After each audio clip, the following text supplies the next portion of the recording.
Bonjour et bienvenue à une nouvelle vidéo sur la religion. Alors que je suis ici, entouré des splendeurs des montagnes rocheuses, malheureusement, ce n'est pas ce que ça pourrait être, car il y a beaucoup d'incendies forestiers en Colombie-Britannique présentement. Et ce que vous voyez, ce n'est pas de la brume, mais bien de la fumée d'incendie. On peut la sentir, ça la sent brûler. Donc, on ne voit pas très bien la montagne, mais à la fin du vidéo, je vous partagerai un petit peu le paysage avec vous que nous venons d'observer. Alors, continuons avec la vidéo. Parlons du mythe de la création qui dit que la Terre a 6000 ans, aussi connu sous le nom de créationnisme jeune Terre. Ceci est la forme la plus stricte, la plus radicale du créationnisme qui interprète la Bible d'un point de vue littéral. Alors, cette croyance-là postule que le récit de la création de l'univers tel que fourni par les textes religieux, c'est-à-dire la Bible, donne une description littéralement et scientifiquement exacte de l'origine de l'univers. Excusez le son des véhicules qui passent. C'est un parc national ici, il y a beaucoup de visiteurs, mais je crois que vous pouvez tout de même très bien m'entendre. Cette doctrine ridicule s'appuie sur l'inhérence biblique et nous avons prouvé dans les 2 dernières vidéos que j'ai faites avec toutes les contradictions qu'il y a dans la Bible, et je n'ai que gratté la surface. La Bible n'est pas inspirée de Dieu, elle n'est pas inhérente, elle commet plein d'erreurs. Et c'est une doctrine qui est relativement jeune, elle était parue aux alentours de 1920.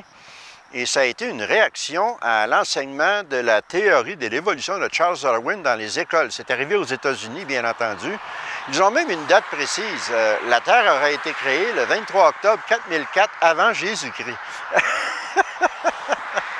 Adam et Ève auraient réellement existé et toutes les sornettes qui sont racontées dans la Genèse sont réellement arrivées d'après cette doctrine. Et pourtant, nous savons, et c'est prouvé scientifiquement, que la Terre a à peu près au moins 4 à 5 milliards d'années d'âge. Elle est extrêmement vieille. Et si vous prenez juste les rocheuses que vous voyez derrière moi, eh bien, les rocheuses ont été formées. Le dernier événement géologique qui a terminé de former les rocheuses est arrivé il y a 85 millions d'années. Il y a eu 3 épisodes géologiques en tout, et les 2 autres étaient encore beaucoup plus vieux que le dernier. Les roches qui forment le cœur des rocheuses ont plus de quelques milliards d'années. Ce sont parmi les plus vieilles roches de la planète. Comment est-ce que cela est compatible avec le créationnisme de la jeune Terre? Prenez le Grand Canyon. D'après ces gens-là, le Grand Canyon aurait été créé lorsque le déluge est arrivé. Et pourtant, avec des méthodes scientifiques prouvées, on peut analyser l'âge des roches qui sont dans le fond du Grand Canyon, qui sont les plus vieilles, et elles aussi ont des milliards d'années. Et que dire des mouvements des continents? C'est démontré, si vous regardez la côte de l'Amérique du Sud et la côte de l'Afrique, elles sont presque identiques, elles se rencontrent, et cela prouve que il y a des millions et des millions et des millions d'années, ces continents ne formaient qu'un et se sont écartés l'un de l'autre. Il y a d'ailleurs au milieu de l'océan Atlantique une ligne de volcans sous-marins et les 2 continents continuent à s'écarter à peu près au même rythme que nos ongles poussent. Alors, c'est quelque chose, là. Et c'est la même chose pour tout le reste de la planète. Toutes les plaques continentales se déplacent et on peut mesurer l'étendue de ce déplacement, on peut voir dans quelle direction ils se sont déplacés et on peut reculer dans le temps et reformer les anciens supercontinents comme exemple la Pangée ou Gondwana. Et ces continents existaient avant que les masses terrestres se séparent et forment les continents que nous connaissons aujourd'hui. La doctrine de la création de la jeune Terre contredit totalement les faits que nous connaissons, en particulier que l'univers, la Terre et la vie sont vieux de milliards d'années et que chacune de ces choses a subi des changements continuels tout le long de ces milliards d'années et que la vie sur la Terre a évolué en partant d'une origine primordiale commune à tous les êtres vivants jusqu'aux formes diverses de vie que nous observons non seulement dans les fossiles, mais aussi même à notre époque aujourd'hui. Et la théorie de l'évolution demeure la seule explication qui explique toutes ces observations, les mesurements, l'information et l'évidence découverte dans les domaines de la biologie, de l'écologie, de l'anatomie, de la physiologie, de la zoologie, de la paléontologie, de la biologie moléculaire, de la génétique, de l'anthropologie et beaucoup d'autres. Et le danger de cette doctrine ridicule, c'est que, surtout aux États-Unis, qui demeurent encore aujourd'hui un pays extrêmement religieux, à comparer avec l'Europe et le Canada, par exemple, eh bien, ces enseignements-là, stupides, ont eu un impact grave sur l'éducation scientifique aux États-Unis. Il y a toujours des controverses qui font rage dans le système éducationnel des États-Unis. Est-ce qu'on devrait enseigner la doctrine de la création de la jeune Terre dans les écoles publiques en même temps que la théorie de l'évolution ou même à la place de la théorie de l'évolution, enlever la théorie de l'évolution?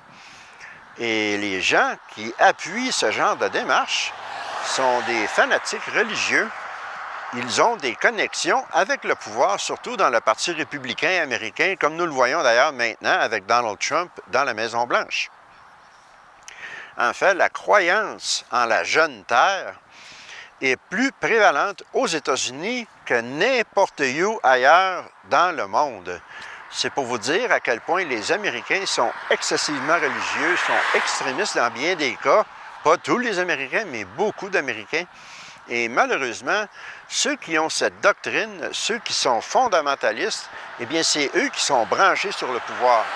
Donc, ils peuvent former la politique éducationnelle, ils peuvent former la politique sur l'avortement, sur le droit des personnes homosexuelles, et ainsi de suite. Et tout cela part d'un fondamentalisme chrétien religieux qui est absolument néfaste pour le bien et la liberté individuelle de chacun. En 2012, un sondage a révélé que 46 % des Américains croyaient que Dieu avait créé les humains dans les derniers 10 000 ans. Et c'est une statistique qui est demeurée essentiellement la même depuis 1982. Cette statistique a peut-être évolué à notre époque, mais je ne serais pas surpris qu'elle soit raisonnablement semblable, peut-être à 35-40 %, ce qui est beaucoup trop à mon avis. Mais pour ceux qui avaient une éducation, ceux qui étaient allés à l'université, eh bien, il y avait quand même 25 % qui croyaient en cette doctrine ridicule. C'est mieux, mais ce n'est toujours pas parfait. Ça devrait être 0 %. Un tiers des Américains croyaient que les humains avaient évolué grâce au pouvoir de Dieu et seulement 15 % ont dit que les humains ont évolué sans aucune assistance divine, c'est-à-dire, comme la science le dit, 15 %. Imaginez. Je répète, ça c'était en 2012. Je ne connais pas les chiffres aujourd'hui, mais connaissant les Américains, il y a peut-être de l'amélioration, mais elle ne doit pas être extrêmement grosse.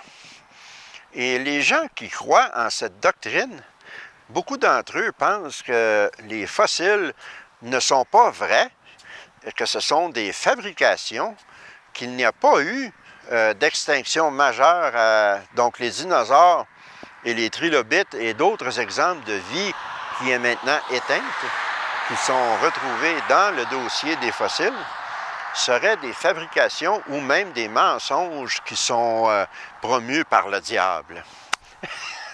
Imaginez un peu, c'est absolument ridicule.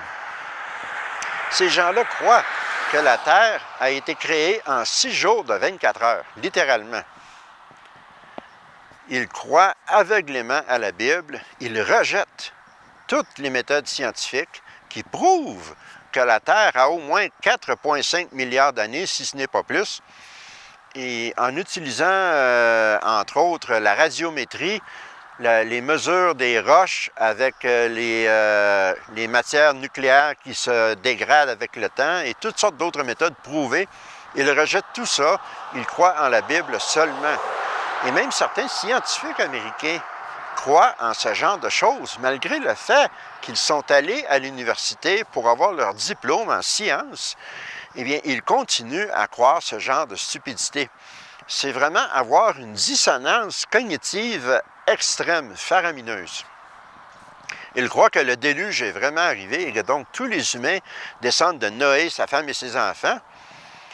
Et il croit aussi que ce qui est arrivé à la tour de Babel est arrivé pour de vrai, malgré les faits scientifiques et prouvés qui démontrent comment les différents langages de la planète ont évolué.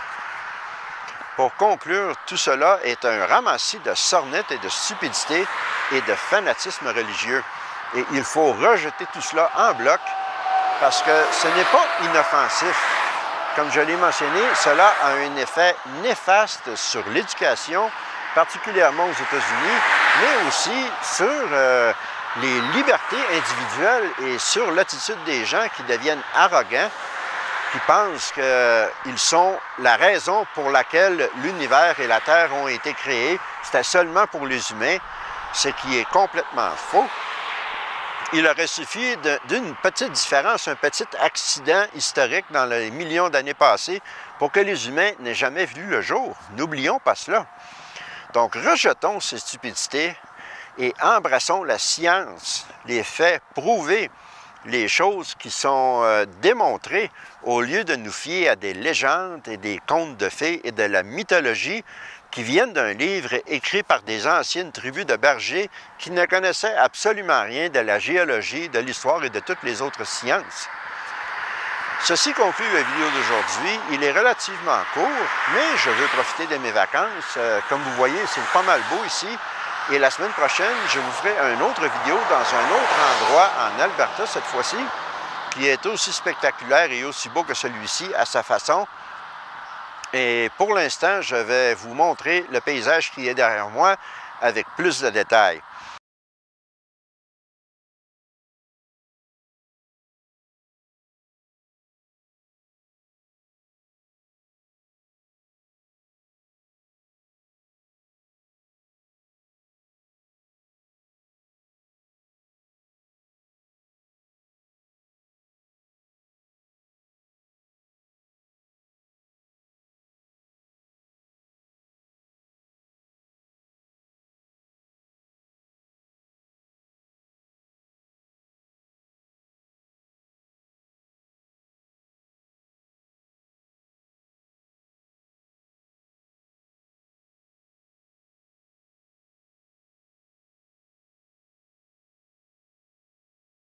Alors d'ici là, je vous souhaite une bonne journée, une bonne semaine. Prenez bien soin de vous et à la prochaine.